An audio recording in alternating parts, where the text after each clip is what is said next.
সুপ্রিয় দর্শক, সম্পাদকীয়তে স্বাগত জানাচ্ছি আমি রাশেদ লিমন। ৫টি আসনে উপনির্বাচন নিয়ে রাজনীতির মাঠে চলছে আলোচনা। এদিকে বিচার বহির্ভূত হত্যাকাণ্ড নিয়ে সংসদে সরব বিএনপির সংসদ সদস্যরা। এসব নিয়ে আমাদের আজকের সম্পাদকীয় চলমান রাজনীতি। এ নিয়ে আলোচনার জন্য আজ আমাদের সঙ্গে সরাসরি যোগ দিয়েছেন অধ্যাপক doctor Mohammad Habibe Millat, MP Sirajganj ২, advocate Taimur Alam Khandakar, BNP চেয়ারপারসনের উপদেষ্টা, এবং শ্যামল দত্ত, সম্পাদক দৈনিক ভোরের কাগজ। দর্শক, আলোচনায় যাওয়ার আগে দেখে নিচ্ছি আজকের দিনের প্রধান শিরোনামগুলো।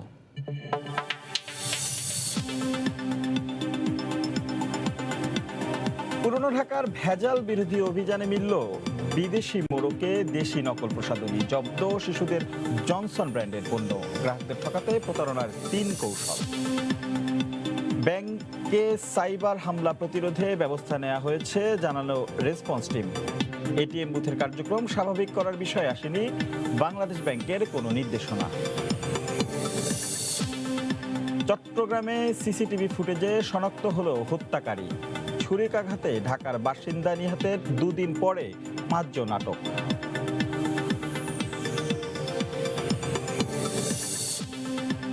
ড্রেজিং করা মাটি মিশছে নদীতে, পদ্মায় কাটছেই না নাব্য সংকট। টানা ৬ দিন ধরে বন্ধ শিমুলিয়া কাঠালিয়া রুটে নৌ ফেরি চলাচল। এবং রোহিঙ্গাদের দেখামাত্র গুলির নির্দেশ ছিল।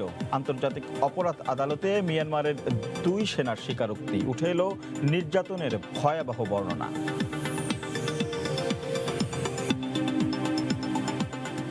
ফিরছি মূল আলোচনায়।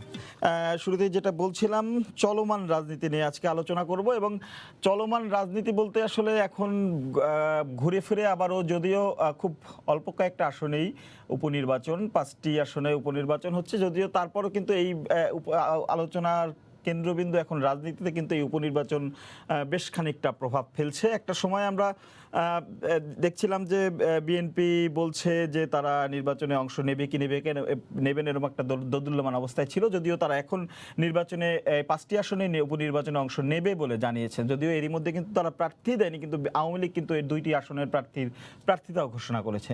তো মূলত এ নিয়ে আলোচনা। আমি শুরুতে যাব তৈমুর আলম খন্দকার, আপনার কাছে, যে এই একাদশ জাতীয় সংসদ নির্বাচন নিয়ে আপনাদের প্রশ্ন ছিল। এরপরে দেখলাম ২টি উপনির্বাচনে আপনারা অংশ নেননি, আবার এই ৫টিতেও অংশ নেবেন কি নেবেন না এ নিয়েও একটি দ্বিধা ছিল, আবার আপনারা এখন অংশ নিচ্ছেন এমনটাই আমরা জানছি। মূলত নির্বাচন নিয়ে আসলে আপনাদের ভাবনাটা কি, বা এদিক ওদিক এপাশ ওপাশ চিন্তাগুলো আসলে বারবার ছড়িয়ে যাচ্ছে কেন? ধন্যবাদ সম্মানিত আলোচক এবং দর্শক শ্রোতা, আসসালামু আলাইকুম। বিষয়টি হলো, বিএনপি বহুদলীয় গণতন্ত্র বিশ্বাসী একটা দল, যেটা প্রতিষ্ঠার লগ্ন থেকেই যে গণতান্ত্রিক পরিবেশে গণতন্ত্রের প্রতি আস্থা আছে। বিএনপি একটা নির্বাচনমুখী দল এবং বিএনপি এর আগে বহুবার নির্বাচন করে ক্ষমতায় এসেছে, আবার ক্ষমতার থেকেও আসতে পারে না। কিন্তু এখন প্রশ্নটা হলো, যার জন্য নাকি এই দেশে নির্দলীয় তত্ত্বাবধায়ক সরকারের একটা আইন, সাংবিধানিক আইন, একটা গণমুখী আন্দোলনের মুখে এটা এস্টাবলিশড হয়, এবং এই আন্দোলনের মধ্যে এই আওয়ামী লীগও এখানে নেতৃত্বে ছিল, এবং আওয়ামী লীগের সাথে জামাতে ইসলামী ছিল, অন্যান্য দল, বাম দলগুলো ছিল, সবাই একজোট হয়েই একটা নির্দলীয় তত্ত্বাবধায়ক সরকারের জন্য আন্দোলন। কিন্তু আওয়ামী লীগ ২০০৮ সালে ক্ষমতায় আসেই এই নির্দলীয় তত্ত্বাবধায়ক সরকারের যে ক্লজটা ছিল সংবিধানে, সেটা উল্টো করে দেয়, সেটা বন্ধ করে মুছে ফেলে, সংশোধনী আনে। পরবর্তী সময় ২০০৮-এর পরে যে নির্বাচনগুলো হলো, তখন আর দেশে নির্বাচন মানে ২০১৪ এবং ২০১৮-তে কোনো নির্বাচন হয়। বিএনপি প্রথম থেকে বলে আসতেছিল যে নির্দলীয় তত্ত্বাবধায়ক সরকার ছাড়া বিএনপি নির্বাচনে যাবে। এই জন্য ২০১৪ সালে বিএনপি নির্বাচনে যায় না। ২০১৮ সালে বিভিন্ন আলোচনা সমালোচনা, যে বিএনপি নির্বাচনে গেলে ভালো করতো, বিএনপি নির্বাচনে যাওয়া উচিত, তারপরেও বিভিন্ন আলাপ আলোচনা সমালোচনা সবকিছুর মধ্যে দিয়ে দলের মধ্যে পক্ষে বিপক্ষে অনেক মতামতের পরেও বিএনপি নির্বাচনে গেল। কিন্তু নির্বাচনে গিয়ে কি দাঁড়ালো? নির্বাচনে গিয়ে দেখা গেল যে কোন ভোটার সেখানে ভোট দিতে পারেনি। এটা আপনার যদি মিডিয়াতে আসেন, শ্যামল দত্ত ভাই মিডিয়ার লোক, তিনি এটা স্মরণ করে তিনি ভালো বলতে পারবেন। প্লাস ওই ফুটেজ গুলি যদি আপনারা দেখেন তো দেখবেন যে কোন নির্বাচন বাংলাদেশে হয় না। অভিযোগ আছে যে আগের দিন রাত্রে নির্বাচন হয়ে গেছে, এবং অভিযোগ ছাড়াও এটা এস্টাবলিশ যে বিএনপির নেতা কর্মী যারা ছিল বা সমর্থক ছিল তাদের বিরুদ্ধে গায়েবী মোকদ্দমা দিয়ে তার বাড়িঘর ছাড়া, এবং এই গায়েবী মোকদ্দমার মধ্যে এমন লোককে আসামি করা হয়েছে যারা মৃত ব্যক্তি ভিক্ষা করে পুঙ্গ, সে ব্যক্তিও আসামি হয়েছে। এই পরিস্থিতির মধ্যে 2008-এর নির্বাচনটা গেল। এই অভিজ্ঞতা আমাদের আছে। এখন প্রশ্ন হলো যে উপনির্বাচনগুলিতে যা বিএনপি কি করবে। এখন যেহেতু বিএনপি একটা গণতান্ত্রিক দল এবং রাজনীতিকে টিকিয়ে রাখার জন্য, রাজনৈতিক যে অনুশীলনের জন্য, পলিটিক্যাল এক্সারসাইজের জন্য নির্বাচনটা গণতান্ত্রিক একটা বাহন, এই জন্য বিএনপি নির্বাচনে যেতে চায়। কিন্তু এই নির্বাচনে যাওয়ার জন্য যে সমস্যাটা হলো যে দেশে নির্বাচন কমিশনের একটা কথা আছে, নির্বাচন বলতে একটা কথা আছে, কিন্তু নির্বাচন আছে কিন্তু প্রতিদ্বন্দ্বিতা নাই। নির্বাচন এখানে সরকারি ইচ্ছাটাই এখানে সরকার যাকে দেবে তাকে এই সরকারি যে অ্যাডমিনিস্ট্রেশন আছে, ম্যানেজমেন্ট আছে, যারা প্রশাসনিক কর্মকর্তা আছে, তাদের দায়িত্ব, তাদের সহযোগিতায় সেখানে কারসাজিতে ওই সরকারি দলের প্রার্থীকেই নির্বাচিত করা। এবং আপনি দেখবেন যে এই যেগুলি স্থানীয় সরকার নির্বাচন, সরকার তো এই গত কয়েক বছরের যে স্থানীয় সরকার নির্বাচনগুলিতে দলীয় ব্যানার, দলীয় ম্যান্ডেটে নির্বাচনগুলি হয়, সেখানেও এই বিএনপির বা প্রতিপক্ষের লোকজন প্রার্থীরা সেখানে নমিনেশন পেপারে জমা দিতে পারে। তারপরে নমিনেশন পেপার জমা দিল, এমন ঘটনা ঘটছে, মিডিয়াতে আসছে যে চেয়ারম্যান ক্যান্ডিডেট যে ছিল সেই চেয়ারম্যান ক্যান্ডিডেট নিজের ভোট নিজে দিতে পারে না, বলে যে মেম্বার ভোট দিয়ে যান, চেয়ারম্যান ভোট দেওয়া হবে। এরকম একটা হলিউডের মধ্যে নির্বাচনটা হয়। তবে আমাদের স্বাধীনতার চেতনার মূল মন্ত্রটা, স্বাধীনতার চেতনাটা হলো যে 1970-71 সনে যারা নির্বাচিত হয়েছিলেন, এই দেশবাসী যাদেরকে নির্বাচিত করছে, তাদের কাছে যদি এই যে এলিয়া ভুট্টু, এই সামরিক জান্তা এই পশুত্ব না করতো, তারা যদি এই যারা নির্বাচিত হয়েছিল তাদের প্রতি, ভোটারদের প্রতি, ভোটাধিকার প্রতি এবং জনগণের ম্যান্ডেটের রায়ের প্রতি সম্মান প্রদর্শন করে যদি তৎকালীন সরকারের কাছে, তৎকালীন যারা নির্বাচিত তাদের কাছে ক্ষমতাটা হস্তান্তর করত, তবে তো আর রক্তক্ষয়ী এরকম একটা সংঘর্ষ হইতো না। যাই হোক, রক্তক্ষয়ী সংঘর্ষের পর আমরা দেশটা স্বাধীন হয়েছে। স্বাধীন হওয়ার জন্য আমরা জনাব তৈমুর আলম খন্দকার, আমি একটা জিনিস একটু আপনার কথা পিঠে যোগ করতে চাই। আপনাদের এই যে অভিযোগগুলো করছেন, যে তাহলে আপনার কথা অনুযায়ী ধরতে পারে যে আপনারা সেই সুষ্ঠু ভোট পাচ্ছেন না বা আপনাদের রাজনৈতিক অধিকারটা পাচ্ছেন না, সেক্ষেত্রে সেই অধিকার আদায়ে আপনারা এখন পর্যন্ত কতখানি সোচ্চার ছিলেন নিজেদের? আপনার যদি সরকার, আপনারা বলছেন আপনার অভিযোগ, আপনার কথা অনুযায়ী সরকার দিচ্ছে না, তাহলে সেই অধিকার পেতে বা সেই অধিকার আদায় করতে আপনারা কতখানি সোচ্চার ছিলেন বা আছেন বা কতটুকু পেরেছেন? বিষয়টা হলো আপনার এই দেশের রাজনীতির ট্রেন্ডটাকে আপনার দেখতে হবে। অনেকে রাজনীতি করেন কিন্তু আমাদের দেশে সুবিধাবাদী, সুবিধাভোগী এবং সুযোগ সন্ধানী লোকের তো অভাব নেই। দল যখন ক্ষমতায় থাকে তখন অনেক লোক এই দলের পক্ষে থাকে, দল যখন ক্ষমতায় থাকে না তখন ওষুধ খাওয়ার জন্য দলের অনেককে খুঁজে পাওয়া যায় না। যারা বড় বড় কথা বলছে তাদের, যাদের রিংটোনে বাজতো, এই মোবাইলের রিংটোনে দেখছি, শুনছি যে আমি মেজর জিয়া বলছি, এখন সেই রিংটোনে ওই লোকই তার টেলিফোন করলে অন্য সুর পায়। অতএব এই দেশের সুবিধাবাদীদের কারণে অনেক রাজনৈতিক দলগুলি যখন ক্র্যাকডাউন হয়, এই রাজনীতিতে উত্থান পতন আছে এবং ব্রেকডাউন হয়, সেখানে তখন আর অনেকে খুঁজে পাওয়া যায়। জি জি, জনাব তৈমুর আলম খন্দকার, আপনার কাছে আবারও ফিরবো আবারও ফিরবো আমি আমরা একটু মাঠে আসবো, জনাব আমরা হাবিবে চেষ্টা মিল্লাত করতেছি। আপনার কাছে যেতে চাই, যে অভিযোগগুলোর কথা আপনারা শুনলেন, আমরা শুনলাম যে নির্বাচন এলেই বিএনপি আসলে এই যে অভিযোগগুলো নির্বাচন কমিশনের প্রতি অনাস্থা কিংবা নির্বাচন ব্যবস্থার প্রতি তাদের যে অনাস্থা, সেটি কিন্তু আসলে 5 জানুয়ারি নির্বাচনে দেখেছি আমরা যে অনাস্থা দিয়ে তারা আসেনি, এবং তিনি যেটি বললেন যে তার অভিযোগ অনুযায়ী 30 ডিসেম্বরের নির্বাচনেও একই অবস্থা হয়েছে।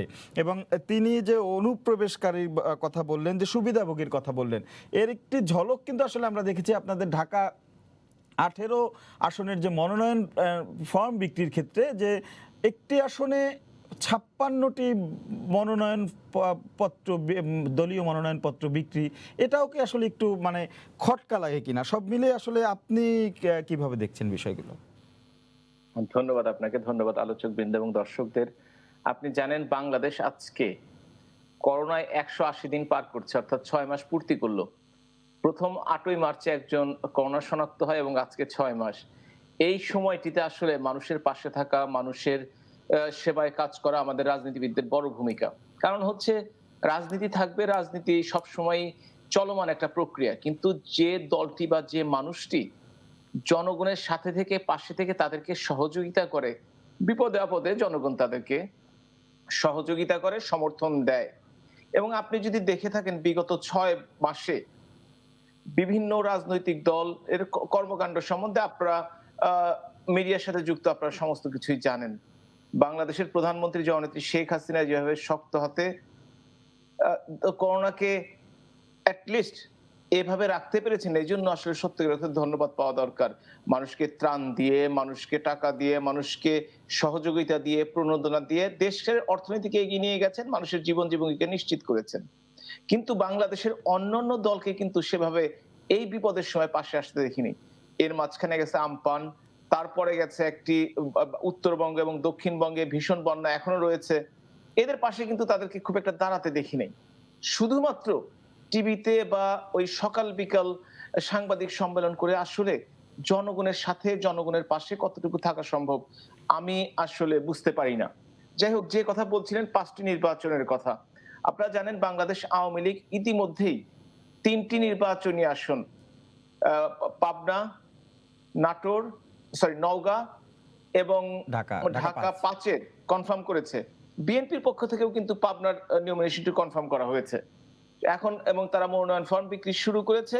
এবং আমি বৃহস্পতিবার থেকে হয়তো শনিবারের মধ্যে তারা সিদ্ধান্ত নিয়ে নেবেন। 12 এটা তারিখ একটা 12 তারিখ। ইতিবাচক দিক। সেই ইতিবাচক দিক দিয়েই বলতে পারি যে 70 সনের আসলে তৈমুর ভাই অত্যন্ত শ্রদ্ধেয় ব্যক্তিও, এলাকায়ও জনপ্রিয়, এবং সাথে সাথে যে দলটি তিনি করেন অন্তর দিয়েই করেন, এটুকু আমি বুঝি। কিন্তু ওনার মতো ত্যাগী নেতাদের জন্য আসলে ওই দলটি যথেষ্ট উপযুক্ত কিনা আমি জানি না। আসলে এটা উনি ভালো বলতে পারবেন, কারণ উনি একবার মেয়র নির্বাচন করতে গেলেন, আগের রাতে ওনার অনিচ্ছায় ওনাকে বসে পড়তে হলো। কিংবা উনি যে দলের মধ্যে যে প্রভাবটা, প্রতিপত্তিতার সিদ্ধান্ত গঠনে থাকা উচিত ছিল, সেই তিনি কতটুকু করতে পারছেন সেটা আমি আসলে জানি না। এবং এই জন্য তিনি কিন্তু একটা সঠিক কথা বলেছেন যে অনেকেই মেজর জিয়ার সেই রিংটোন এখন কিন্তু হয়তো কোনো গায়িকার হয়তো একটা গান বাজে বা অন্য কিছু বাজে। কথাটা একদম সঠিক বলেছেন, কারণ এই ধরনের দলে এটাই স্বাভাবিক। যে দলটি তৈরি হয়েছে যখন একজন সামরিক আইন প্রশাসক বা যুগ্ম সামরিক প্রশাসকের তত্ত্বাবধানে এবং সামরিক আইনের বিধিনিষেধ ভঙ্গ করে বিভিন্ন সুবিধাভোগীদের দিয়ে ক্যান্টনমেন্টে বসে তৈরি হয়, তখন বিপদে পড়লে তো রিংটোন থাকবে না, এটাই স্বাভাবিক। তবে তৈমুর ভাইদের মতো নেতা আছে বলে বিএনপি কিন্তু এখনো টিম টিম করে চলছে, না হলে মুসলিম লীগ যেভাবে বিলুপ্ত হয়ে গেছে ওনাদেরও কিন্তু সেই অবস্থা হওয়ার পথে কিন্তু হওয়ার কথা ছিল। তো যাই হোক, আমি যে কথাটি বলতে চাচ্ছি সেটি হচ্ছে যে তত্ত্বাবধায়ক সরকার কিংবা এই ধরনের আলোচনা সত্যিকার অর্থে এখন আর আসবে না। আমরা কি চাই? আমরা চাই জনগণের অংশগ্রহণে, জনগণ দ্বারা নির্বাচিত সরকার এবং প্রত্যেকটি দলের নির্বাচনে অংশগ্রহণ। কেউ যদি নির্বাচনে না এসে, বিএনপির কথা বলছি, 14 সন নির্বাচন প্রতিহত করার চেষ্টা করে, স্কুল পুরায়, গাছ অবরোধ ডাকে, গাছ কেটে ফেলে, কিংবা 600 স্কুল পুড়িয়ে দিয়ে নির্বাচনে অংশগ্রহণ না করে প্রতিরোধ করার চেষ্টা করে ব্যর্থ হয়, ব্যর্থ মানুষদের কিন্তু আসলে সত্যিকার অর্থেই মানুষ ততটা কাছে পেতে চায় না। পরবর্তী সনে 2000 পরবর্তী কিন্তু স্থানীয় সরকার নির্বাচনগুলোকে ওনারা অংশগ্রহণ করেছেন এবং সিটি কর্পোরেশন নির্বাচনে 5টি জিতেছিলেন এবং তারা কিন্তু সেটাকে বলেছে নির্বাচন ঠিক হয়েছে, কিন্তু কোনটা হারলেই কিন্তু নির্বাচন ঠিক হয়নি বলে হই হই রই রই কাণ্ড শুরু হয়ে যায়। সাথে সাথে আপনি যদি খেয়াল করে দেখেন, পরবর্তী 18 সনের নির্বাচনে কিন্তু ওনারা নির্বাচনে অংশগ্রহণ করার জন্য পূর্ণ প্রস্তুতি নিয়ে চলেছিলেন, কিন্তু ওনারা আবার যে কাজটি করলেন সেই ঐক্য করলেন। ঐক্যের মাধ্যমে যাদেরকে ওনারা নিজের দল থেকে নমিনেশন, কোন সিটে 3 জন, কোন সিটে 2 জন, কোন সিটে আগের দিন প্রার্থী বদলানো হলো, কোন দিনে নিয়োগ বাণিজ্যের কথা তো স্পষ্ট তাদের জন্য। এবং যারা অন্য দল থেকে আসলো, তাদের জনপ্রিয়তা না থাকার কারণে জোট টিকিয়ে রাখার সাথে তাদেরকে নমিনেশন দেওয়া হলো, জনপ্রিয় লোকগুলো কিন্তু বাদ পড়ে গেল। এই কারণে কিন্তু পরবর্তীতে তারা নির্বাচনে অংশগ্রহণ করেও নির্বাচনে দিন আগেই তারা কিন্তু নির্বাচন থেকে সরে দাঁড়ালেন, অফিসিয়ালি বা আনঅফিসিয়ালি।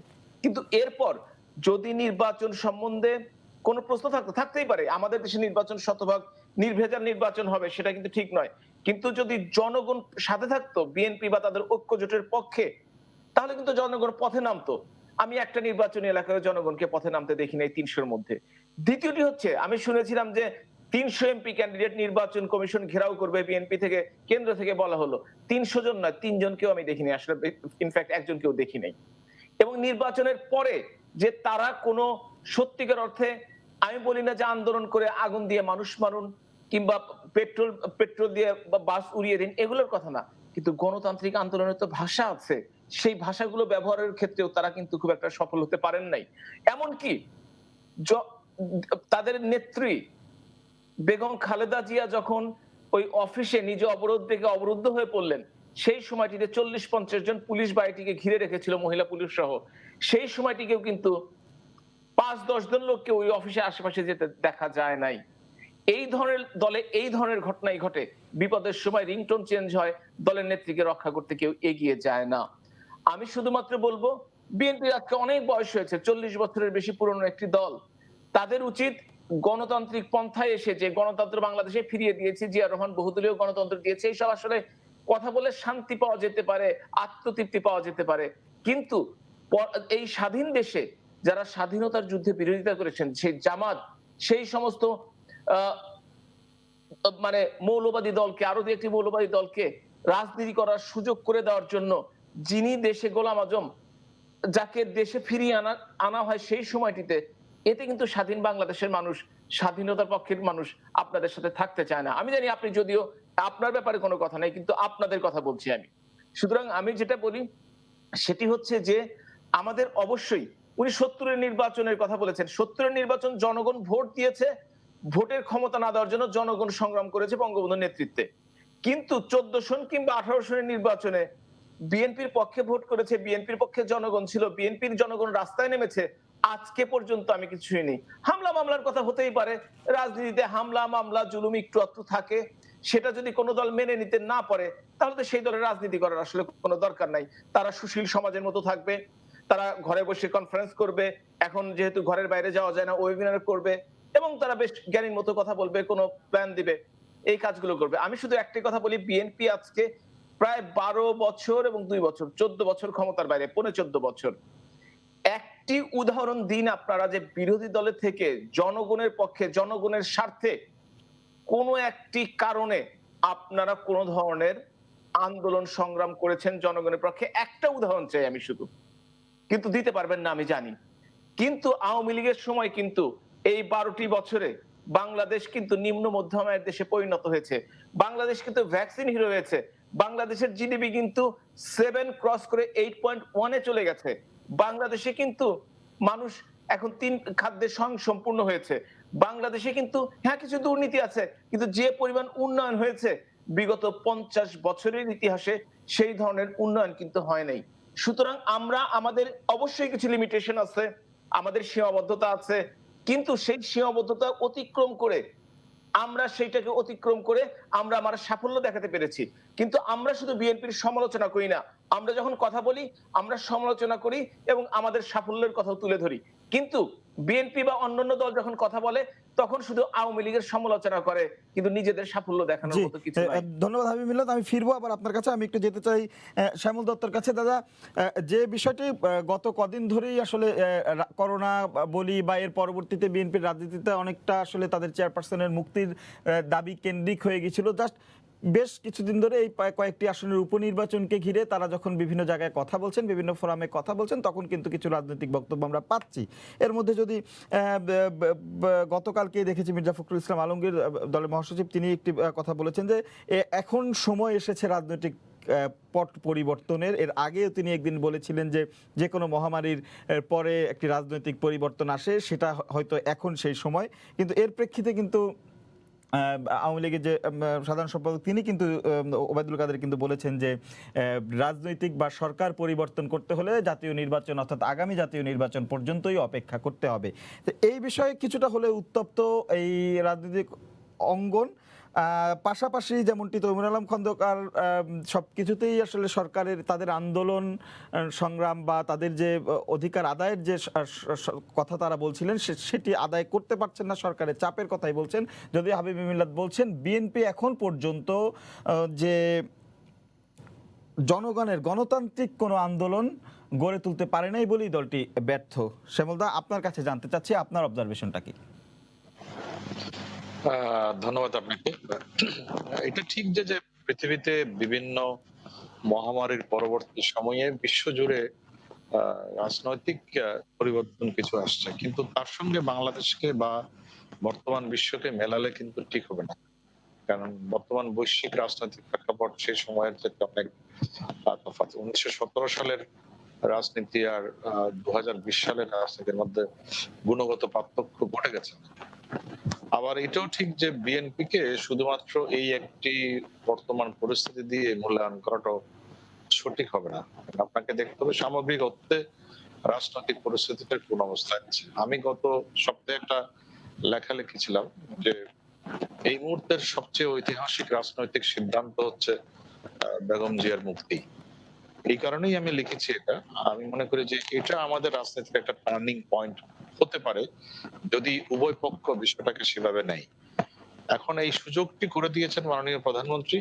আমরা অনেকেই বলি যে এই যে গত 21শে আগস্ট যে ঘটনাটি ঘটে গেল, এই 21শে আগস্টের বেদনাদায়ক ঘটনা 2004 সালের, সেটি অনেকেই আমি দেখেছি অনেক রাষ্ট্রবিজ্ঞানী বা অনেক রাজনৈতিক বিশ্লেষক লিখেছেন যে এটা কফিনে শেষ পেরেক ঠুকে দিয়েছে আমাদের যে সহমর্মিতা বা সহযোগিতা রাজনীতি আওয়ামী লীগ বিএনপি যাই বলে না কেন। সেই জায়গাতে আমি এখনো মনে করি সেই কফিনের শেষ পেরেকটি খুলে আবারও একটা সহযোগিতা রাজনীতি সম্ভব, সেই স্কোপটি মাননীয় প্রধানমন্ত্রী করে দিয়েছেন। কারণ একটা জিনিস খেয়াল করেন, বিএনপির চেয়ারপারসন বেগম খালেদা জিয়া এই যে আজকে মুক্ত জীবনযাপন করছেন, এটি কিন্তু করতে হয়েছে একটি আবেদনের প্রেক্ষিতে, এবং আবেদনটি করতে হয়েছে দলের পরিবর্তে তার পরিবারের সদস্যকে। এবং তিনি কেন পরিবারের সদস্যকে বাছাই করেছেন তার পেছনেও যদি আপনি বিশ্লেষণ করতে যান তাহলে দেখবেন দল যে কথাগুলো বলেছিল, আপনার মনে আছে যখন 2017 সালে বেগম জিয়া গ্রেফতার হন, তখন বিএনপির দল থেকে যে কথাগুলো বলা হয়েছিল যে আইনি প্রক্রিয়ার মধ্যে তারা মুক্ত করবেন বা লাখ লাখ লোক জেলখানায় যাবেন, মাঠের আন্দোলন দিয়ে তারা মুক্ত করতে পারবেন, কার্যত সেই কাজগুলো দলটি তৈরি করতে পারেনি। এবং এই ব্যর্থতাটির কারণেই বেগম জিয়াকে শেষ পর্যন্ত এমন একটি অপশন বেছে নিতে হয়েছে যে অপশনটি আসলে তার জন্য খুবই কিছুটা আত্মঘাতীও। আজকে দেখুন পরবর্তী 6 মাসের জন্য বেগম জিয়ার পরিবারের পক্ষে শামীম ইস্কান্দার আবেদন করেছেন এবং মাননীয় প্রধানমন্ত্রী সেটিতে অনুমোদন দিয়েছেন। অর্থাৎ এই 6 মাস যদি 23শে সেপ্টেম্বর থেকে শুরু হয় তাহলে সেটি আগামী 22শে ফেব্রুয়ারি পর্যন্ত তিনি মুক্ত থাকতে পারবেন এবং দেশে চিকিৎসা নিতে পারবেন। সেই অনুমোদনটি স্বরাষ্ট্র মন্ত্রণালয় দিয়েছে প্রধানমন্ত্রীর অনুমোদন ক্রমে। অর্থাৎ এর পরেও যদি তিনি মুক্ত থাকতে চান, অর্থাৎ ফেব্রুয়ারির পরেও, তাহলে কিন্তু আরো একবার আবেদন করতে হবে এবং সেই আবেদনটি শেষ পর্যন্ত মাননীয় প্রধানমন্ত্রীকে অনুমোদন করতে হবে। অর্থাৎ মাননীয় প্রধানমন্ত্রীর অনুমোদনের উপর নির্ভর করছে 75 বছর বয়স্ক বিএনপির চেয়ারপারসন বেগম খালেদা জিয়া আগামীতে মুক্ত থাকবেন কি থাকবেন না। ফলে এই দলটির পক্ষে এই মুহূর্তে কি করা সম্ভব? দলের শীর্ষ নেত্রী তিনি এখন অভিযুক্ত এবং আরেকটি দলের শীর্ষ নেত্রীর অনুকম্পার উপর নির্ভর করছে তার বাইরে থাকা না থাকা। অন্যদিকে দলের ভারপ্রাপ্ত চেয়ারপারসন তিনিও দেশে আসার ঝুঁকিটি নিতে চাচ্ছেন না, অর্থাৎ তারেক রহমান তিনি বিদেশেই আছেন। তো এরকম একটি পরিস্থিতিতে দলের সামনে অপশন গুলো কি আছে? আমি লিখেছিলাম 3টা অপশন আছে। একটা অপশন হচ্ছে যে বর্তমানে যেরকম রাজনীতি চলছে, বিএনপি কিছু টুকটাক প্রেস কনফারেন্স করে, কিছু সংবাদ সম্মেলন করে, কিছু সেমিনার করে, কিছু মানববন্ধন করে, এইভাবে যাওয়া, এটা হচ্ছে একটা অপশন। দ্বিতীয় অপশন হচ্ছে যদি আবার কোন একটি হঠকারী সিদ্ধান্ত নেয়, যেটি 2013-14 সালে নিয়েছিল জামাতকে সাথে নিয়ে, আবার এই সেই ভাঙচুরের রাজনীতি, আবার সেই অগ্নি সংযোগের রাজনীতি, এটা একটা অপশন হতে পারে। আর থার্ড অপশন আমি বলেছিলাম যে একটা দেশের মধ্যে একটা পলিটিক্যাল কনস্ট্রাকটিভ ডায়ালগ শুরু করা। বিএনপির কিন্তু রাজনৈতিক সমর্থন আছে, আপনি একটা জিনিস ভুলে গেলে চলবে না। বিএনপি শুধুমাত্র একটি দল না, বিএনপি কিন্তু একটা পলিটিক্যাল ফিলোসফি। সেই ফিলোসফি হচ্ছে যে অ্যান্টি আওয়ামী লীগ যে প্ল্যাটফর্মটা আছে সেটা কিন্তু একসাথে সঙ্গীভূত হয়ে যায়, এবং সেই প্ল্যাটফর্মের যথেষ্ট সমর্থনও আছে, কিন্তু সেই সমর্থনটিকে কাজে লাগাতে হবে। রাজনৈতিক হঠকারিতার সিদ্ধান্ত যদি নেয়, তাহলে সেই হঠকারিতার মূল্য সেই দলকে দিতে হয়। আমি একটি ছোট উদাহরণ দিই আপনাকে। 1944-এ যখন মহাত্মা গান্ধী আপনার আন্দোলন করছিলেন, অসহযোগ আন্দোলন, তার তো আন্দোলন ছিল মানে কোনো অহিংস আন্দোলন। সেই আন্দোলনে দেখা গেল বিহারের চৌরি চৌরাতে আপনার কয়েকজন পুলিশ সদস্যকে পিটিয়ে মেরে ফেলা হলো। মহাত্মা গান্ধী কিন্তু তার আন্দোলনটি বন্ধ করে দিয়েছিলেন, কারণ তিনি মনে করেন এই ধরনের হঠকারী সিদ্ধান্ত দলকে আরো পেছন দিকে নিয়ে যায়। যেটা আজকে বিএনপি আজকে যে অবস্থায় পড়েছে, এটা কিন্তু তার হঠকারী সিদ্ধান্তের কারণে। বিএনপি এখন যে মূল্যটা দিচ্ছে, এই মূল্যটা কিন্তু এই মূল্যটা দিতে হচ্ছে তার অতীতের কিছু কর্মকাণ্ডের জন্য। আমি যদি আরেকটি উদাহরণ দিতে বলি আপনাকে, এই যে 21শে আগস্টের ঘটনা, এইগুলো হচ্ছে বাংলাদেশের পলিটিক্সের কতগুলো গভীর ক্ষত। এই ক্ষতগুলোকে না সারিয়ে আপনি কিন্তু সামনে রাজনীতিকে এগোতে পারবেন না, কারণ বিএনপি এই জায়গাগুলোতে স্পষ্ট করেনি কখনো। আজকে যে বিএনপি এগুতে পারছে না, এই যে নানা মামলায় জর্জরিত, শ্যামল দত্ত, আমি নানা একটু ধরনের আপনার কথা যদি জানতে চাই, সেই 21শে এর আগস্টের কারণ ক্ষত যদি হচ্ছে কি? বলি, সেই ক্ষত ঘুচানোর কোনো পথ কি আপনার জানা আছে কিনা? অবশ্যই এই ক্ষতর জন্য প্রথমত বিএনপিকে স্বীকার করতে হবে দে মেড মিস্টেক, তারা একটি অন্যায় করেছিল। কারণ আপনি দেখবেন এই ঘটনাটি কি, 21শে আগস্টের ঘটনাটি হচ্ছে একটা প্রকাশ্য দেবালোকে একটি রাজনৈতিক দলের সবাই গ্রেনেড মেরে দলের শীর্ষ নেত্রী সহ অন্যান্য ব্যক্তিদেরকে হত্যা করার একটি উদ্দেশ্য, এবং তাতে প্রমাণিত যে রাষ্ট্রযন্ত্র ব্যবহৃত হয়েছে এবং তৎকালীন ক্ষমতাসীন দল ব্যবহৃত হয়েছে। তো সেই জায়গাতে যদি বিষয়টি স্পষ্ট না হয়, আপনি রাজনীতিকে এগোবেন কি করে? শুনেন, রাজনীতিকে শুধু আজকের ঘটনা দিয়ে বিচার করলে হবে না। রাজনীতি এমন একটা জিনিস, এক ধরনের সায়েন্সের মতো। সেই সায়েন্সের পিছনে নেপথ্যের কি কারণগুলো থাকে, কেন আজকে বিএনপির মতো একটি সমর্থন পুষ্ট দল রাজনীতির মাঠে জায়গা করতে পারছে না, সেই আত্মসমালোচনা, সেই আত্মবিশ্লেষণ, সেই জায়গাটি কিন্তু ঠিক করতে হবে বিএনপিকেই। বিএনপি সেই জায়গাটি স্টার্ট করতে পারে, সেই ডায়ালগটি স্টার্ট করতে পারে। আমি মনে করি তারা অতীতে যে দুটো সিদ্ধান্ত নিয়েছিল, সেই সিদ্ধান্তগুলো কিন্তু খুব একটা কাজে লাগেনি। তার মধ্যে একটি হচ্ছে ঐক্যফ্রন্ট গঠন করা। আপনি দেখেন it is another disaster for them. এখন বিএনপি নেতারা অনেকেই মুখ খুলছেন ঐক্যফ্রন্ট গঠন করাটা ঠিক হয়নি। তারপর হচ্ছে এইভাবে নির্বাচনে যাওয়া, সেই নির্বাচনে যাওয়া এবং সেই নির্বাচনে যাওয়াটা কিভাবে এটাকে কাজে লাগাবে, সেই জায়গাটি যেমন দুটো উদাহরণ দিই আপনাকে। একটি হচ্ছে 70-এ বঙ্গবন্ধুকে অনেকে কিন্তু নির্বাচনে যেতে নিষেধ করেছিলেন, কিন্তু বঙ্গবন্ধু অনড় ছিলেন। তিনি জানতেন তিনি নির্বাচনে গেলে নির্বাচন থেকে কিভাবে নিজের নিয়ন্ত্রণে রাখতে পারবেন, এবং নির্বাচন থেকে তিনি কিন্তু একটা আউটকাম বের করে নিয়ে আসছেন। আরেকটি উদাহরণ দিই, 68-র উদাহরণ। সেটি হচ্ছে যখন আগরতলা ষড়যন্ত্র মামলা এবং বঙ্গবন্ধুকে মুক্তি দিয়ে কিন্তু গোল টেবিলে নেওয়ার জন্য একটা প্রচেষ্টা ছিল আইয়ুব খানের, বঙ্গবন্ধু যাননি, বেগম মুজিবের পরামর্শে তিনি যাননি, কারণ তিনি জানেন এই ধরনের মুক্তি নিলে সেটি হবে তার জন্য রাজনৈতিক আত্মঘাতী সিদ্ধান্ত। রাজনীতিতে আত্মঘাতী সিদ্ধান্ত নিলে তার মূল্য দলকেই দিতে হয়। আজকে বিএনপির যে আত্মঘাতী সিদ্ধান্তের দায়, সেটা বিএনপিকে নিতে হবে, এবং যদি এখান থেকে বেরও হতে হয়, সেটা বিএনপিকে বের হওয়ার জি জি, শ্যামলদা, পথ আবারও আছে। ফিরবো আমি আপনার মনে কাছে। করি আমি একটু পথ আছে, আমি পথটি রচনা করতে হবে বিএনপিকে নিজেকেই। জি, আমরা ফিরবো আবার আপনার কাছে। আমি একটু তৈমুর আলম খন্দকারের কাছে আবার যেতে চাই। যে বিষয়টি আসলে আমরা শুনছিলাম, যেটি হাবিবি মিল্লাত কিংবা শ্যামল দত্ত দুজনেই বলছিলেন যে বিএনপির হঠকারী সিদ্ধান্তই বিএনপির এই বর্তমান অবস্থার জন্য দায়ী। আপনি কি বলবেন? আপনি আলোচনা যা শ্যামল দত্তের বক্তব্য যেটা শুনলেন, তিনি কিন্তু একটা স্বীকার করে নিয়েছেন যে বিএনপির একটা জনভিত্তি আছে, বিএনপির একটা ব্যাপক জনসমর্থিত। এখন রাজনৈতিক যে গ্রামার, সেই গ্রামারটা হলো যে কেউ যদি হেরে যায়, কোনো কারণে যদি তার রাস্তাটা যদি পিচ্ছিল থাকে এবং সে যদি হুঁচট খেয়ে যায়, তখন সিচুয়েশনটা তার বিরুদ্ধে গিয়ে দাঁড়ায়। এরকম হুঁচট আওয়ামী লীগকেও খেতে হয়েছে। আওয়ামী লীগও 21 বছর তারাই বলে যে আমরা কথা বলতে পারি নাই, আমাদের কথা বলতে দেওয়া হয় নাই, আমরা ক্ষমতায় ছিলাম না, বিভিন্ন কথা বলে। তবে এইটাও আমি সমর্থন করি না। একদল আরেক দলকে সম্মান করতে হবে, সম্মান জানাইতে হবে, তাকে স্পেস দিতে হবে। যে ক্ষমতায় থাকবে তার গুরু দায়িত্ব থাকবে বিরোধী দলকে আর সাংবিধানিক অধিকার দিতে হবে। 1972 সনে যে আমাদের দেশে যে একটা সংবিধান হয়েছে, প্রণয়ন হয়েছে, সেই সংবিধানটা কিন্তু একটা, আমি মনে করি মনোযোগ দিয়ে পড়লে দেখা যায় এটা একটা সুন্দর সংবিধান। এই সংবিধানের আর্টিকেল 3য় চ্যাপ্টারে যেটা বলা আছে, 26 থেকে 44 পর্যন্ত কিছু অধিকার দেওয়া আছে। একটা নাগরিক কি কি অধিকার সে পালন করতে পারে। এই এবং একটা সংবিধানটা হলো it is a contract in between the state and the citizen, যে একটা রাষ্ট্র একটা নাগরিককে কি কি সুযোগ সুবিধা, সেই হিসাবে যে সুযোগ সুবিধা, সমাবেশ করার অধিকার, রাজনীতি করার অধিকার, মনের ভাব প্রকাশ করার অধিকার, যা যা আছে সবকিছু এই বর্তমান সরকার এটাকে পদদলিত করে দিচ্ছে। এই সরকারের পক্ষে যারা থাকে, যারা আছে, তাদের 14 দল বা আওয়ামী লীগ, তাদের কাছে তাদের জন্য আইনটা একভাবে প্রয়োগ হয়, আর যারা আমরা আছি আমাদের জন্য এই দেশের একই আইন অন্যভাবে প্রয়োগ হয়।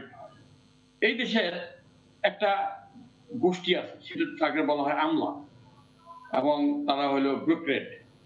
এই ব্যুরোক্রেটরাই কিন্তু জজ মিয়া নাটক করছে। আমি নিজেই স্বীকার করতেছি, কেউ এখন উত্থাপন করেন নাই, কিন্তু কথা আমি নিজে দিয়ে বলতেছি। কিন্তু সেই ব্যুরোক্রেট তো আপনাদেরই ব্যুরোক্রেট ছিল। এই দায় কিন্তু আবার একটা আমাদের রাজনৈতিক দলের উপরে চাপিয়েছে। কিন্তু এই এই ব্যুরোক্রেটরাই এখন হত্যা না, করতেছে। জনাব তরুণ খন্দকার, তৎকালীন সরকার হিসেবে সেই ব্যুরোক্রেসির দায় আপনারা এড়িয়ে যেতে পারেন কিনা? আমরা তো সেই ব্যবস্থা নিছি। আমরা তো একে সমর্থন করি না। কোন এই যে গত শনিবারে শ্যামলদা বলছেন, ওনার একটা লেখা, গত শনিবারে নয়াদিগন্তে আমার একটা আর্টিকেল বেরিয়েছে যে এই যে 164 এর ব্যাপারে পুলিশের পাশাপাশি ম্যাজিস্ট্রেট কতটুকু দায়বদ্ধ। কিন্তু এখানে প্রশ্ন হলো, আমাদের দেশে ম্যাজিস্ট্রেসি বলেন আর পুলিশ বলেন আর যখন আমলা বলেন, যে যখন ক্ষমতায় থাকে সে খুশি না হইতে চাইলো তাহলে কিভাবে খুশি করানো যায় সেই খুশি করানোর জন্য তার ব্যস্ত থাকে। যেমন এই স্বাধীনতা যুদ্ধের প্রশ্নে একটা বইয়ের মধ্যে আমি পড়ছি, সেটা প্রকাশ্যে বলি, সেটা একে খন্দকার যে বইটা লেখছেন, সেখানে তিনি বলছেন যে গোয়েন্দারা কোনোদিনই সত্য কথাটা সরকারের কাছে উপস্থাপন করে না। গোয়েন্দারা ওই কথাটাই উপস্থাপন করে যে কথাটা হলো সরকার প্রধান খুশি হবে। সরকার কিভাবে খুশি হবে? কারণ আমাদের দেশের যে সংবিধানের 48 গ ধারা অনুযায়ী রাষ্ট্রপতি যতই ক্ষমতার মালিক হোক, কিন্তু মাননীয় প্রধানমন্ত্রীর লিখিত কনসেন্ট ছাড়া রাষ্ট্রপতি কোনো ক্ষমতা প্রয়োগ করতে পারে। অর্থাৎ প্রমোশন বলেন, পোস্টিং বলেন, যাই বলেন, আমলাদের সবকিছু হইল প্রধানমন্ত্রী। আর এই প্রধানমন্ত্রীকে খুশি রাখার দায়িত্ব গ্রহণ করছে এখন আমলারা।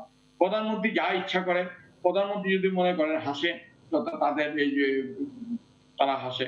প্রধানমন্ত্রী যদি কোনো কারণে মনক্ষুণ্ণ হয়, তারা মনক্ষুণ্ণ হয়ে যায়। আপনি দেখেন, প্রধানমন্ত্রী হস্তক্ষেপ না করা পর্যন্ত আজ পর্যন্ত কোন ঘটনা এই দেশের এই সরকার কোন ব্যবস্থা গ্রহণ করছে? ওই শ্যানবাগে একটা মেয়ে রেপ হইলো, সেই রেপ কেসও এই প্রধানমন্ত্রীকে ইন্টারফেয়ার করতে হয়। ওই গোড়াঘাটে এই আওয়ামী লীগের লোকেরা, যুবলীগের লোকেরা এই টিউনকের মাথা থেতলায় দিল, ওই ব্যাপারে প্রধানমন্ত্রীকে হস্তক্ষেপ করতে। আজকে দেখেন নারায়ণগঞ্জের একটা ঘটনা, আল্লাহ যেন কোনো শত্রুর একটু মৃত্যু না দেয়, গ্যাস লিকেজ হচ্ছে, গ্যাস এটা বুদবুদ বাড়াইতেছে। এলাকার লোকজন গিয়া গ্যাস অফিসে গিয়া অভিযোগ করছে। অভিযোগ করার পর 50,000 টাকা ঘুষের জন্য, এটা এলাকার অভিযোগ পত্রিকা আপনারা দেখছেন, সেখানে গ্যাস লাইনটা ঠিক করে নেই। ফলে আগুনে পুড়া আজ পর্যন্ত 28 জন লোকের মৃত্যু হয়েছে।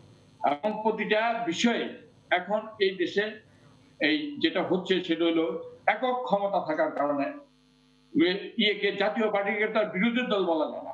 বিরোধী দল বলতে হইলে যে সরকারের যে মুখোমুখি অবস্থান নেওয়ার কথা সেটা কিন্তু জাতীয় পার্টি জনাব তৈমুর আলম খন্দকার, আপনি যে সরকার ব্যবস্থার কথা বলছেন বা যে সরকার ব্যবস্থার সমালোচনা করছেন, আপনারা কিন্তু 3 বার এই সরকারই ছিলেন, তখন কি আসলে এই সরকার ব্যবস্থা নিয়ে কোনো প্রশ্ন তুলেছেন? ম্যানেজমেন্টের অবস্থা সবকিছুর মধ্যে একটু দুর্বিষহ অবস্থা আমাদের। একটা কথা বলে শেষ করি, সেটা হলো যে বিএনপি যে করোনার মধ্যে কিছু করে নাই বা বিএনপি জনগণের কাছে থাকে না, সে কথা সঠিক না। কারণ মাননীয় প্রধানমন্ত্রী যেই কাজটা করার সুযোগ আছে, সরকারি তহবিল, রাষ্ট্রীয় তহবিল, জনগণের বিভিন্ন পুঁজিপতিদের সাহায্য সহযোগিতা, বিএনপির তো মানুষ ওই পুঁজিপতিরা হলেন বিএনপি কাজ গেছে, কারণ তাদের যদি আবার আওয়ামী লীগ আইডেন্টিফাই করে ফেলে। তারপরেও দেখেন এই যে নারায়ণগঞ্জের যে ঘটনা, বিএনপি নেতৃবৃন্দ কিন্তু প্রথম গেছে গতকাল, যে তাদের যতটুকু পারছে সাহায্য সহযোগিতা করে আসছে। এমনি ভাবে বিএনপি তার সাধ্য অনুযায়ী সব জায়গায় আমরা ফিরবো সময় থাকলে আবার আপনার কাছে। আমি একজন দর্শক আছে ফোনে, আমি একটু দর্শকের ফোনটা নিতে চাচ্ছি। একজন দর্শক অপেক্ষা করছেন। দর্শক, আপনার নাম বলে প্রশ্নটি করুন। আমি পলাশ পঞ্চগড় থেকে বলছি। জি পলাশ, বলুন, শুনতে পাচ্ছি। আমি হাবিবে মিল্লাত স্যারের কাছে প্রশ্ন করতেছি, ওনার আওয়ামী লীগ সরকারের উন্নয়নের পাশাপাশি যত সব অপকর্ম হয় তাদের সবগুলোর সাথেই আওয়ামী লীগের ছোট থেকে হাইব্রিড নেতারা জড়িত থাকে এবং তাদের শুধু সাময়িক বহিষ্কারেই থেমে থাকে, সেরকম কোনো বিচারের আওতায় আনা হয় না। তাদের কি বিচার সঠিক হবে সরকার আমলে? জি ধন্যবাদ, আমরা বুঝতে পেরেছি। আমি একটু হাবিবে মিল্লাত আপনার কাছে এই পলাশের প্রশ্নের উত্তরটি জানতে চাচ্ছিলাম, যদি আপনি কি শুনতে পেয়েছেন? আমি ক্লিয়ারলি শুনতে পেয়েছি এবং পলাশ যিনি পঞ্চগড় থেকে ফোন করেছে তাকে অসংখ্য ধন্যবাদ। আসলে কারণ দেশ করতে হলে সবাইকে নিয়ে একসাথেই করতে হবে। শুধুমাত্র আমরা দায়িত্ব বা ক্ষমতায় আছি বলেই এক দল হিসেবে আমরা দেশকে গড়বো তা না, কিন্তু সকলের সহযোগিতা প্রয়োজন। সেটা সকল দলও হতে পারে এবং সকল জনসাধারণ, এবং এই সমর্থনটা যদি বেশি থাকে তাহলে আমরা আরো বেশি দূর এগিয়ে যেতে পারবো বলে আমি বিশ্বাস করি। উনি যে প্রশ্নটি করেছেন যে শুধুমাত্র কেউ অন্যায় অবিচার করলে বহিষ্কারের মধ্যেই সীমাবদ্ধ, কথাটি কিন্তু ঠিক নয়। আমাদের সরকারের সময় কিন্তু অনেক এমপিকে, এমনকি অনেক মন্ত্রীকে জেলে থাকতে হয়েছে এবং বিচার চলছে। দুর্নীতি দমন কমিশনের তলব করা হয়েছে, সেই তদন্ত চলমান।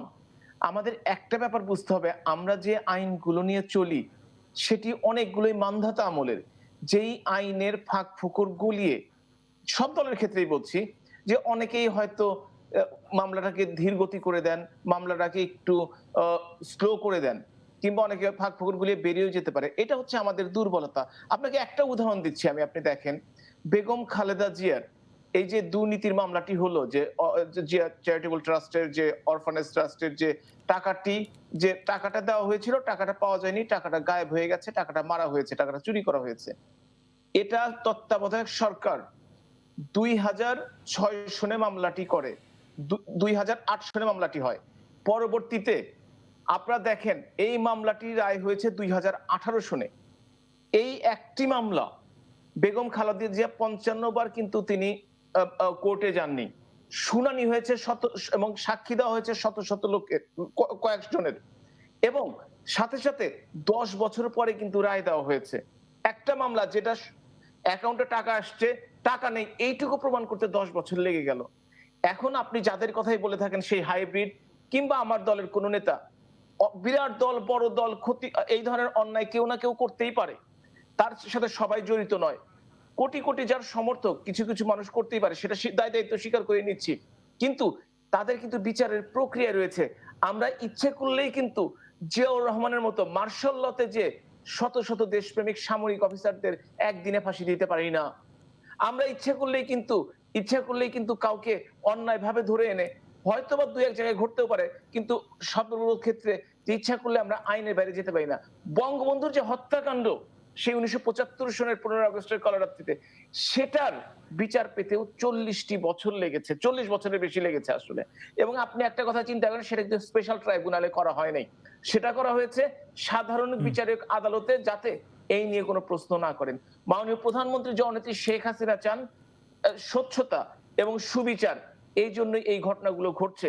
আপনারা দেখেন, আমরা কিন্তু আমাদের সময়কার কোনো মামলা ফেলে রাখিনি। যেমন জিয়াউর রহমান হত্যাকাণ্ডের মামলাটি, যেটি অবশ্যই বিচার, একজন তিনি মুক্তিযুদ্ধের সময় একটা সেক্টর কমান্ডার ছিল, পরে অনেক কিছু করেছেন যার জন্য আমরা হয়তো তার প্রতি সন্তুষ্ট না, কিন্তু আমরা চাই জিয়াউর রহমানকে কারা হত্যা করলো জানতে। কিন্তু এই বেগম খালেদা জিয়া ক্ষমতায় থাকার সময়টাই কিন্তু মামলাটি আর এগোয়নি, মামলাটি শেষ হয়ে গেছে। সুতরাং আমাদেরকে চিন্তা করে দেখতে হবে। আপনি যে পঞ্চগড় থেকে পলাশ ভাই প্রশ্নটি করেছেন, আপনার ধৈর্য ধরুন। মাননীয় প্রধানমন্ত্রী জননেত্রী শেখ হাসিনা যতদিন দায়িত্বে আছেন, ক্ষমতায় আছেন, ইনশাল্লাহ প্রত্যেকটি অপরাধের বিচার হবে এবং সুবিচার হবে। তবে আমাদের মতো কেউ কেউ যদি আইনগতভাবে কোনো সুবিধা নিয়ে কিংবা কোনো কিছু করে আইনের ফাঁক দিয়ে বেরিয়ে যায় অন্যদের সুবিধা নিয়ে, সেটাও কিন্তু হতে পারে, কিন্তু সেটা কিন্তু আইনের আওতায় থাকতে হবে, দেখতে হবে যে সেটা যেন কম হয়। এবং বাংলাদেশের মানুষজন যত সোচ্চার হবে, যত সমর্থন দিবেন, যত জনগণ সংগঠিত হবে, ততই প্রত্যেকটি বিচারের রায় দ্রুত হবে এবং প্রত্যেকটি বিচারের রায় সঠিক হবে। জনাব হাবিবুল্লাহ তৈমুর আলম খন্দকার যে অভিযোগগুলো করেছিলেন তার প্রেক্ষিতেই কিন্তু আসলে শ্যামল দত্ত কিন্তু তার বক্তব্যে বলেছিলেন যে যে জটটা তৈরি হয়েছে সেই জটটা তৈরি করতে তিনি একটি তার কথা মতো একটি ডায়লগের কথা বলছিলেন, এবং সেটি তিনি বলছিলেন যেমন বিএনপিকে এগিয়ে আসতে হবে, সরকারকেও আসলে এই মুহূর্তে এই রাজনৈতিক জটটা খুলতে সরকারকে এই বিষয়ে আন্তরিক হতে হবে। আপনারা আসলে এ ধরনের একটি বিষয় নিয়ে দুই দল বসে বা সার্বিকভাবে আলোচনা করে এই জট কাটানোর ব্যাপারে সরকার বা আওয়ামী লীগ কতখানি আন্তরিক? আমি আমি একটু বলি, আমি কিন্তু ওই ধরনের ডায়লগের কথা বলিনি, আমি বলছি অন্যরকম ডায়লগ। সেই ডায়লগটা হচ্ছে যে এই যে একটু আগে তৈমুর আলম খন্দকার যেটি বললেন, যে তারা বুঝতে পারছেন যে তাদের সময়ে সেই ভুলগুলো বা যে অতীতের যে অন্যায়গুলো সেগুলো আমলাতন্ত্রের ছিল। এই ডায়লগটা প্রথমে নিজের দলের ভিতর শুরু করতে হবে, মানে স্বীকারোক্তির কথা বলছিলেন আপনি? স্বীকারোক্তিটা করতে হবে। এখানে যে আমি একটা জিনিস আপনাকে আপনাকে যেটা শুরুতে বলেছিলাম, যে রাজনৈতিক ক্ষত যদি সারাতে হয়, আর ওই রাজনৈতিক দলকেই সেটি উদ্যোগ নিতে হয়। এখন ধরুন সরকারের দিক থেকে তো একটা ডায়লগ ওপেন করা হয়েছে, করা হয়নি? বেগম জিয়াকে মুক্তি দিয়ে এটা এক ধরনের ডায়লগ না? বেগম জিয়াকে এই যে সরকারের বিএনপির দলকে বাদ দিয়ে পরিবার থেকে আবেদন করা হলো, সেই পরিবারের আবেদনে সরকার ইতিবাচক সাড়া দিল, এটা কি একটা ডায়লগ না এক ধরনের? এর মধ্যে কি আপনি মনে করেন উইদাউট ডায়লগ হয়েছে এমনি এমনি? অবশ্যই কোথাও না কোথাও একটা ডায়লগ হয়েছে, এবং সেই ডায়লগের ইতিবাচক রেজাল্ট কি দেখিনি আমরা? গত 15 আগস্ট কই বেগম জিয়া জন্মদিন পালন করেননি। দিজ আর দ্য ডায়লগের ফল এগুলো, আপনাকে মনে করতে হবে। এই যে আপনার সরকার যে বেগম জিয়াকে আরো 6 মাস মুক্ত থাকার জন্য অনুমোদন দিল, আর বেগম জিয়া যে 15 আগস্ট জন্মদিন পালন করলো না, এটা কি কোনো একটা ডায়লগের ফসল না? আপনার কি মনে হয়? ফলে এই জিনিসগুলো হচ্ছে কনস্ট্রাকটিভ ডায়লগ, আমি এগুলোর কথা বলছিলাম, এবং তার মধ্য দিয়ে একটা ইতিবাচক রাজনীতির ধারা সূচিত করা। সেটি যদি করতে পারেন, হয় আজকে না হয় বিএনপি একটা মানে খারাপ সময় পার করছে, আগামী দিন ভালো সময় আসবে না তার নিশ্চয়তা দিয়ে কি করে বলবেন আপনি? এবং আওয়ামী লীগ যে 21 বছর অত্যন্ত কঠিন সময় পার করেছে, সেই কঠিন সময় পার করে তারা কি আবার একটি শক্ত মাটিতে এখনো পা রাখছে না? সেরকম বিএনপিও আগামীতে হয়তো রাখবে। আমি বলছি BNP is not only a political party, it is a political philosophy. সেই ফিলোসফিটা বাংলাদেশে এক্সিস্ট করে। এটা ব্যাখ্যা করতে গেলে আরো লম্বা টকশো লাগবে, আমি সেটাতে যাচ্ছি না। এই ফিলোসফিটা বাংলাদেশে থাকবে, আওয়ামী লীগ অ্যান্টি আওয়ামী লীগ পলিটিক্স বাংলাদেশে থাকবে, এটা বাস্তবতা। এবং সেই অ্যান্টি আওয়ামী লীগ পলিটিক্স এর প্রতিনিধিত্ব করছে এই মুহূর্তে বিএনপি। সুতরাং বিএনপির ভিত্তি নিয়ে বা বিএনপির সমর্থন নিয়ে এটা নিয়ে কোন রকমের তর্কের বিষয় না। This is a inherent political সিস্টেমের মধ্যেই এগুলো আছে। কিন্তু প্রশ্ন হচ্ছে সেই জায়গা থেকে বিএনপি যে গর্তের মধ্যে পড়ে গেছে, সেখান থেকে কিভাবে উঠে আসবে, এটা কিন্তু ঠিক করতে হবে বিএনপিকেই। এটা আওয়ামী লীগ টেনে তুলবে না। আওয়ামী লীগ এটা করা, আওয়ামী লীগের দিক থেকে কোনো ইনিশিয়েটিভে এই জিনিসটা হবে না। আওয়ামী লীগ এখন একটা ধরেন বল থ্রো করে দিয়েছে বেগম জিয়াকে মুক্ত করে দিয়ে। আওয়ামী লীগ ধরেন একটা গুড জেস্টার দেখিয়েছে, যদিও অনেক রাষ্ট্রবিজ্ঞানী বলছিলেন যে 21 আগস্টের মানে ইয়ের পর দুই দলের মধ্যে কোন রকমের আর সহমর্মিতা রাজনীতি সম্ভব না, কিন্তু তারপরেও তো সম্ভব হয়েছে। তারপরেও তো আপনি যখন দেখেন মাননীয় প্রধানমন্ত্রী কিন্তু যখন খোকো মারা গেল, বেগম জিয়াকে দেখতে গিয়েছিলেন। সো দ্যাট জেস্টার অলরেডি শোন। এখন এটার কাউন্টার জেস্টার কি হবে সেটি নির্ভর করবে আপনার রাজনৈতিক দূরদর্শী সিদ্ধান্তের উপরে, তার উপরে নির্ভর করবে আগামীতে বিএনপির রাজনীতি। আচ্ছা, ধন্যবাদ আপনাকে। আমি একটু যেতে চাচ্ছি হাবিব মিল্লাতের কাছে, যে বিষয়গুলো আসলে শ্যামলদা বলছিলেন যে এই যে সবশেষ খালেদা জিয়ার যে 6 মাসের যে মুক্তি বলি বা আমরা যে এই মুক্তির মেয়াদ বৃদ্ধির কথা বলি, সেটির মাধ্যমে একরকম বিএনপির কোটেই সরকার বল দিয়ে দিয়েছে। তো এখন আসলে যে স্বীকারোক্তির কথা বলি বা যে ডায়লগের কথা বলছিলেন, আওয়ামী লীগের দৃষ্টিকোণ থেকে দেখলে আওয়ামী লীগ এখন আসলে তাদের অবস্থানটা কি, ছোট করে বলবেন। আমি একটু, আমাদের যেহেতু সময় কম। আসলে আপনার প্রশ্নটি আমি সঠিকভাবে যদি বুঝে থাকি, তাহলে যে আওয়ামী লীগের অবস্থান কি, আওয়ামী লীগ কিন্তু, আমি কিন্তু আওয়ামী লীগের নীতি নির্ধারণ পর্যায়ের কেউ না। আমি আওয়ামী লীগ নীতি নির্ধারণ পর্যায়ে বুঝে টকশোতে কথা বলার চেষ্টা করি। সেটি হচ্ছে যে আওয়ামী লীগ একটি গণতান্ত্রিক দল, গণতান্ত্রিক পরিবেশে গড়ে ওঠা 70 বছরের পুরনো একটি দল। বাংলাদেশের যতগুলো গণতান্ত্রিক আন্দোলন হয়েছে সমস্ত আন্দোলনে আওয়ামী লীগ নেতৃত্ব দিয়েছে এবং সেভাবেই গড়ে উঠেছে আওয়ামী লীগ। অবশ্যই অন্য দলের সাথে তাদের পার্থক্য থাকবে, প্রত্যেকটি দল একইভাবে তৈরি হবে না, সেটা আমরা জানি। আওয়ামী লীগ চায় বাংলাদেশের উন্নয়ন। যে দলের প্রধান বঙ্গবন্ধু শেখ মুজিবুর রহমান, যিনি এই দেশকে স্বাধীনতা দিয়েছেন, তার কন্যা জননেত্রী সে স্বাভাবিকভাবেই চাইবেন যে এই দেশটির উন্নয়ন হোক, উন্নত সমৃদ্ধ বাংলাদেশ হোক এবং যতটুকু সম্ভব আওয়ামী লীগের নেতৃত্বে হোক, এটাই তো স্বাভাবিক। কিন্তু জনগণ যদি চায় যে দল ক্ষমতায় থাকবে সেই দল ক্ষমতায় থাকবে, তাতে আওয়ামী লীগের কোনো অসুবিধা নেই। কিন্তু যখন দেখা যায় যে বঙ্গবন্ধু হত্যার সাথে জিয়াউর রহমানের নামটি উঠে আসে, তখন কিন্তু আওয়ামী লীগ একটু হোঁচট খায়। যখন দেখা যায় যে শত শত মানুষ পুরানো বিএনপি নির্বাচন বন্ধ করতে যায়, তখন কিন্তু একটু হোঁচটটা খায়। তারপরও মাননীয় প্রধানমন্ত্রী কিন্তু ওই টেলিফোনে আপনার ডায়লগের কথা বা সেই ডায়লগটি শুরু করার চেষ্টা করেছিলেন, কিন্তু মুখ ঝামটি খেয়ে কিন্তু সেই ডায়লগটি বেশি আগায় নাই। কোকো জিয়া মারা যাওয়ার পর কিন্তু সেই বাড়িতে গিয়েছিলেন, কিন্তু গেটটি কিন্তু খোলা হয়নি। আমরা চাই দরজা খোলা হোক। বেগম জিয়াকে যে সুযোগটি দেওয়া হয়েছে রাজনৈতিক ভাবে, যে তাকে মুক্তির মেয়াদ বাড়ি বা মুক্তি দিয়ে এই সময়টিতে কেউ যেটি আশা করেনি, যেটি মাননীয় প্রধানমন্ত্রী করেছেন, এই যে গেট খোলার একটা পর্যায়ে এই দরজাটা খুলে দেওয়া হোক, একটা গণতন্ত্রের বাতাস বউক, যাতে সবাই মিলে আমরাও চাই সেই দরজা খুলবে এবং গণতন্ত্রের সুবাতাস বইবে, তেমন প্রত্যাশা রেখে সবাইকে ধন্যবাদ জানিয়ে শেষ করছি আজকে সম্পাদকীয়। আগামীকাল আবারও দেখা হবে রাত 10টায়, সে পর্যন্ত দেখার আমন্ত্রণ রইল।